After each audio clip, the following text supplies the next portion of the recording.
নমস্কার, দেখছেন ক্যালকাটা নিউজ। আপনাদের সঙ্গে রয়েছে আমি সৌমজিৎ। শুরু করছি দুটো নিউজ রুম। অবশ্যই নজর রাখতে হচ্ছে যুব ভারতের ঘটনার দিকে। যুব ভারতের ঘটনার পর আমরা দেখতে পেয়েছিলাম মুখ্যমন্ত্রীর নির্দেশে তদন্ত কমিটি গঠন হয় এবং তারপরে পরবর্তীতে সিট গঠন। ইতিমধ্যেই তদন্ত জারি রয়েছে। এবার কি ইডির স্ক্যানারে শতদ্রু দত্ত, যিনি এই যুব ভারতীতে মেসির তার কলকাতা সফর যার মূল আয়োজক, তিনি কি এবার ইডি স্ক্যানারে ইডি কি তদন্ত করতে পারে? এই প্রশ্ন ইতিমধ্যে উঠছে, কারণ সূত্র মারফত একাধিক খবর সামনে আসছে। জানা যাচ্ছে যুব ভারতীর অনুষ্ঠানে ব্যবহার হয়েছে নাকি কালো টাকা। এই সূত্র ধরে ইতিমধ্যেই খোঁজ চালাচ্ছে ইডি। ইডি আলাদা তদন্ত শুরু করতে পারে, খবর সূত্র মারফত, যদিও এখনো পর্যন্ত ইসিআইআর করেনি ইডি। আমাদের সঙ্গে প্রতিনিধি শুভজিৎ দে রয়েছেন সরাসরি। শুভজিতের কাছ থেকে আরো বিস্তারিত জানার চেষ্টা করব। শুভজিৎ, এবার কি শতদ্রু দত্ত তিনি ইডি স্ক্যানারে রয়েছেন?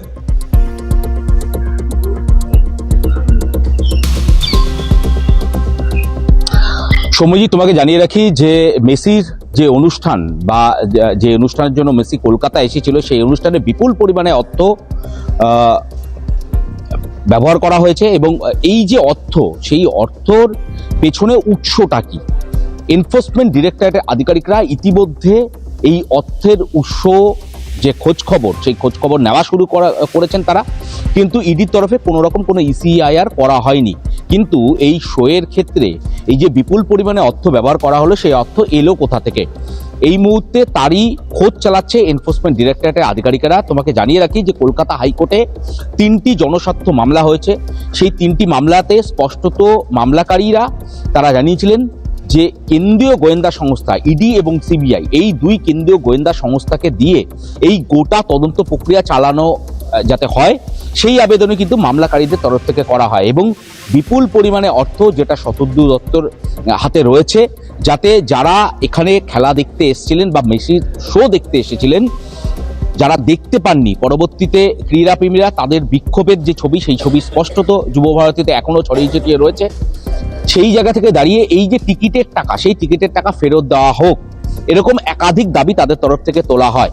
একদিকে যেরকম কেন্দ্রীয় গোয়েন্দা সংস্থা দিয়ে এই তদন্ত করার দাবি তোলা হয় মামলাকারীদের তরফে, অন্যদিকে এনফোর্সমেন্ট ডিরেক্টরেটের তরফে ইতিমধ্যে এই মেসির শো চলাকালীন কত টাকা বিনিয়োগ করা হয়েছিল, কত টাকা টোটাল মোটের ওপরে খরচ হয়েছিল, তারা মনে করছেন যে প্রায় 100 কোটি টাকারও বেশি এই গোটা অনুষ্ঠান চলাকালীন খরচ করা হয়েছিল। এই অর্থ কিভাবে এসেছিল, কারা কারা এই অর্থ পৌঁছে দিয়েছিল, কাদের কাছ থেকে শতদ্রু অর্থ নিয়েছিল, যার বিনিময়ে এই শো সে করতে চাইছিল, এরকম একাধিক প্রশ্নের উত্তর এই মুহূর্তে এনফোর্সমেন্ট ডিরেক্টরেটের আধিকারিকরা তারা খুঁজে বের করার চেষ্টা করছে। কিন্তু ইডির তরফে কোনো রকম কোনো মামলা রুজু করা হয়নি এখনো, কিন্তু তারা খোঁজ নিচ্ছেন যাতে আগামী দিনে যদি কলকাতা হাইকোর্টের তরফে কোনো রকম নির্দেশ দেওয়া হয় বা এনফোর্সমেন্ট ডিরেক্টরেটের আধিকারিকরা তারা আগামী দিনে মামলা রুজু করে যদি এই মামলাকে এগিয়ে নিয়ে যেতে চান, সে অর্থেই কিন্তু খোঁজ খবর চালিয়ে যাচ্ছে এই মুহূর্তে ইডির আধিকারিকেরা।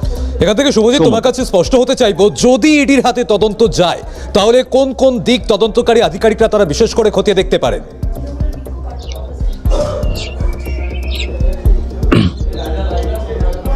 দেখো, মেসির অনুষ্ঠান চলাকালীন বা মেসির অনুষ্ঠান করতে গিয়ে যে পরিমাণে অর্থ বিনিয়োগ করা হয়েছে, যে পরিমাণে অর্থ ব্যবহার করা হয়েছে, সেই অর্থের উৎসটা কি এই মুহূর্তে তদন্তকারী আধিকারিকরা তারা খুঁজে বের করার চেষ্টা করছে। তার কারণ বারংবার কালো টাকা ব্যবহার করা হয়েছে এই অভিযোগ উঠছিল, আর সেই জায়গা থেকেই দাঁড়িয়ে তদন্তকারী আধিকারিকরা তারা মনে করছেন যে এই যে বিপুল পরিমাণে অর্থ বিনিয়োগ করা হলো, কাদের মাধ্যমে এসেছিল, কোন কোন অ্যাকাউন্টের মাধ্যমে এই অর্থ বিনিয়োগ করা হয়েছে, কারা কারা স্পন্সরশিপে ছিল, কারা কারা এখানে ভেন্ডার হিসেবে কাজ করেছে, তার কারণ ভেন্ডার থ্রুতে কোনো রকম কোনো অর্থের গোলমিল হয়েছে কিনা, কালো টাকা যদি ব্যবহার করা হয় সেই অর্থ এই মুহূর্তে কোথায় রয়েছে। তার কারণ এনফোর্সমেন্ট ডিরেক্টরেটের আধিকারিকরা তারা মনে করছেন যে বিপুল পরিমাণে অর্থ, যার সংখ্যা প্রায় 100 কোটি টাকার কাছাকাছি, এই যে 100 কোটি টাকা বিপুল পরিমাণে অর্থ, সেই অর্থ এলো কোথা থেকে, কিভাবে সেই অর্থ শতদ্রু দত্তের কাছে এলো এবং তার মাধ্যমে বিনিয়োগ করা হলো, মেসির শো করা হলো, এই গোটা বিষয়টি কিন্তু এই মুহূর্তে তদন্ত করে আধিকারিকরা নজর রাখছেন। ইতিমধ্যে কারা কারা এই গোটা প্রোগ্রাম চলাকালীন, গোটা অনুষ্ঠান চলাকালীন কারা কারা স্পন্সর করেছিল, সেই স্পন্সরশিপগুলোও কিন্তু নজরে রাখছে ইডির আধিকারিকেরা। এবং যদি কোনো অ্যাকাউন্ট থেকে বিপুল পরিমাণে অর্থ শতদ্রু দত্তের কাছে আসে, সেই অর্থ কারা পৌঁছে দিয়েছিল, কোনো রকমভাবে কোনো কালো টাকা বিনিয়োগ হয়েছিল কিনা, এই বিষয়গুলি কিন্তু এই মুহূর্তে তদন্তকারী আধিকারিকরা তারা নজরে রাখছে। আচ্ছা, ইতিমধ্যে তারা খোঁজ খবর শুরু করেছেন এবং তারা কিন্তু যে বিষয়টি সব থেকে গুরুত্বপূর্ণ যে বিষয়ের উপর তারা নজর দিচ্ছেন, যে অনুষ্ঠান চলাকালীন যেরকম বিশৃঙ্খল পরিস্থিতি তৈরি হয়, তার পরবর্তীতে মামলাকারীরা, এর আগে তোমাকে যেমনটা জানাচ্ছিলাম যে কলকাতা হাইকোর্টে মামলা করা হয়েছে, মামলাকারীরা স্পষ্টত তারা জানাচ্ছেন যে এনফোর্সমেন্ট ডিরেক্টরেট এবং সিবিআইকে দিয়ে তদন্ত হোক, এবং সবথেকে গুরুত্বপূর্ণ বিষয় যে এই যে বিপুল পরিমাণ অর্থ, সেই অর্থ কোথা থেকে এলো, কিভাবে এলো, এই গোটা বিষয়টি পরবর্তীতে এখন কেন্দ্রীয় তদন্তকারী সংস্থার হাতে তদন্তভার যায় কিনা, এবং এই যে যদি কালো টাকা ব্যবহার হয়ে থাকে তাহলে কালো টাকার উৎস কি, এগুলো পরবর্তীতে কোনো তথ্য উঠে আসে কিনা নজর থাকবে আমাদের। শুভজিৎ, আপাতত ধন্যবাদ জানাচ্ছি। ইতিমধ্যে যেমনটা আপনাদের জানাচ্ছিলাম যে গত 13 তারিখের যে ঘটনা, যখন লিওনেল মেসি তিনি কলকাতা এলেন, পরবর্তীতে যুবভারতী ক্রীড়াঙ্গনে তার প্রবেশের পর ঠিক কিছুক্ষণ যেতে না যেতেই যে বিশৃঙ্খলার পরিস্থিতি তৈরি হলো, তারপর বিমানবন্দর থেকে শত্রুঘ্ন দত্ত তাকে গ্রেফতার করা হয়। এই মুহূর্তে তার বিরুদ্ধে যেমন তদন্ত জারি রয়েছে, পাশাপাশি জানিয়ে রাখবো আজ তার বাড়িতে গিয়েছিল বিধাননগর থানার পুলিশ। ইতিমধ্যেই তার বাড়িতে গিয়ে সেখানে কিন্তু তদন্ত করেন আধিকারিকরা, একাধিক বিষয় তারা খতিয়ে দেখেন। যদিও তার বাড়িতে কেউ ছিল না, পরিচারিকার সঙ্গে কথা হয়েছে এমনটা কিন্তু জানা যায়। পরিচারিকাকে জিজ্ঞাসাবাদ করেছেন তদন্তকারী আধিকারিকরা। আমাদের প্রতিনিধি রেশমি দাস কি ছবি তুলে ধরেছেন এই সংক্রান্ত নজর রাখবো।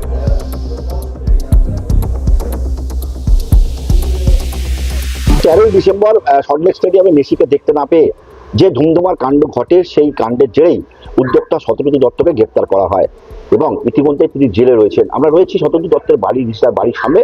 সেই বাড়ি যেখানে আজ সকালবেলায় বিধাননগরের 4 জন পুলিশ আধিকারিকরা আসে এবং রিস্তার থানাকে সঙ্গে করে, এবং এখানে প্রায় কয়েক ঘন্টা তল্লাশি চালায়, এবং তল্লাশি চালিয়ে ঘরের মধ্যে পরিচারিকা ছিল তাকে জিজ্ঞাসাবাদ করা হয়, এবং তল্লাশি চালিয়ে তারা ফের রিজদা থানায় চলে যায় এবং রিজদা থানায় বেশ কিছুক্ষণ বৈঠক করে এবং তারপর তারা কলকাতার উদ্দেশ্যে রওনা দেয়।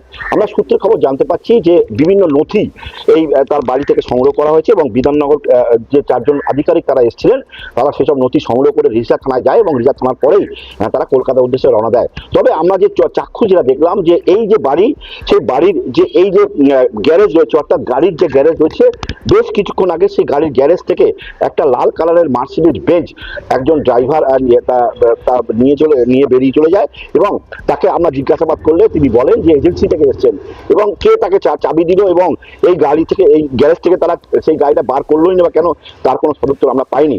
তবে ইতিমধ্যেই বাড়িতে আমরা কলিং বেল বাজানো সত্ত্বেও, আমি আরেকবার বাজাবো, যে কোনো সাড়া পাওয়া যাচ্ছে না, বাড়িতে আদৌ কেউ আছে কিনা তার কোনো উত্তর নেই, এবং ইতিমধ্যেই দেখতে পাচ্ছি বাড়ি একদম পুরো লক করে দেওয়া হয়েছে, এবং বাড়িতে যাতে কেউ ভেতরে ঢুকতে এবং বাইরে বেরোতে না পারে তার জন্য হয়তো এই লক করে দেওয়ার ব্যবস্থা হয়েছে। সব মিলিয়ে আজকে সকালবেলায় যে বিধাননগর কমিশনারের 4 জন পুলিশ কর্তা এসেছিলেন এবং তারপরে রিজদা থানায় বৈঠক, এই কেন্দ্রকে ইতিমধ্যেই এলাকায় চাঞ্চল্য ছড়িয়েছে, এবং এরপরে কি ঘটনা ঘটে তার নজর থাকবে আমাদের।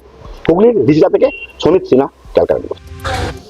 ইতিমধ্যেই তদন্তে তৎপর পুলিশ আধিকারিকরা, আপনারা শুনলেন আমাদের প্রতিনিধি সমিত সিনহা সেই প্রতিবেদন তুলে ধরেন, যেখানে তদন্তকারী আধিকারিকরা রিষড়ায় শতদ্রু দত্তের বাড়িতে যান। সেখানে গিয়ে তারা একাধিক বিষয় তারা খতিয়ে দেখেছেন, পাশাপাশি বাড়িতে পরিচারিকা ছিলেন, পরিচারিকার সঙ্গেও কথা হয়েছে। এর পাশাপাশি জানা যায় যে একটি বিলাসবহুল গাড়ি, তার এই বিলাসবহুল বাড়ি থেকে একটি বিলাসবহুল গাড়ি পরবর্তীতে বেরিয়েও যেতে দেখা যায়। তার চালক তিনি ঠিক কি বলেছেন শোনাবো আপনাদের। একটা ছেলে ছিল, ওই দিল, আমি জানি না, সেন্টার থেকে আসলাম, গাড়ি তো ওখানে থেকে বার করে মানে বাড়িতে কেউ আছে বল জানেন? ভাই একটা ছেলে দিল ওখানে বাইরে চাবি। কোন ছেলে? ওই ওখানে ছিল, কি জানি আমি জানি না। না আমি সেন্টার থেকে আমি ঘুরে ঘুরে চালাই। এদিকে গত 13 তারিখের যে ঘটনা, যেখানে যুবভারতীতে বিশৃঙ্খলার পরিস্থিতি তৈরি হয়েছিল, তাণ্ডব চলেছিল একেবারে বলা চলে, সেই পরিস্থিতির পর আরও 3 জন গ্রেপ্তার হলো। এবার আরও 3 জনকে গ্রেপ্তার করা হয়েছে, যাদের নাম জানা যাচ্ছে রাজু দাস, সৌম্যজিৎ দাস এবং তন্ময় দে। গ্রেপ্তার করে বিধাননগর দক্ষিণ থানার পুলিশ, ধৃতদের নিয়ে যাওয়া হয় আদালতে। আমাদের প্রতিনিধি শুভজিৎ দে কি ছবি তুলে ধরেছেন নজর রাখবো। তো 13 তারিখ যুবভারতী স্টেডিয়ামে ভাঙচুরের ঘটনায় ইতিমধ্যে 6 জনকে গ্রেপ্তার করা হয়েছে। গতকাল রাত্রে ফের তল্লাশি অভিযান চালায় বিধাননগর দক্ষিণ থানার পুলিশ আধিকারিকরা। পুলিশ সূত্রে খবর যে সিসিটিভি ফুটেজ খতিয়ে দেখে ভাঙচুরের ঘটনার সঙ্গে যুক্ত থাকা এরকম 3 জনকে গতকাল লেকটাউন এবং সোদপুরের ঘোলা থেকে গ্রেপ্তার করা হয়েছে। রাজু দাস, সৌম্যজিৎ দাস এবং তন্ময় দে 3 জনকে গ্রেপ্তার করা হয় গতকাল রাতে বিধাননগর থানার পক্ষ থেকে। ইতিমধ্যে পুলিশ সূত্রে খবর যে এই 3 জন ভাঙচুরের ঘটনার সঙ্গে যুক্ত রয়েছে বলেই বিধাননগর পুলিশ আধিকারিকরা তারা মনে করছেন। গতকাল তল্লাশি অভিযান চালানো হয় এবং 3 জনকে গ্রেপ্তার করা হয়। আজ তাদেরকে আদালতে পেশ করা হবে। ক্যামেরায় নিখিলের সঙ্গে শুভজিৎ, ক্যালকাটা নিউজ, বিধাননগর।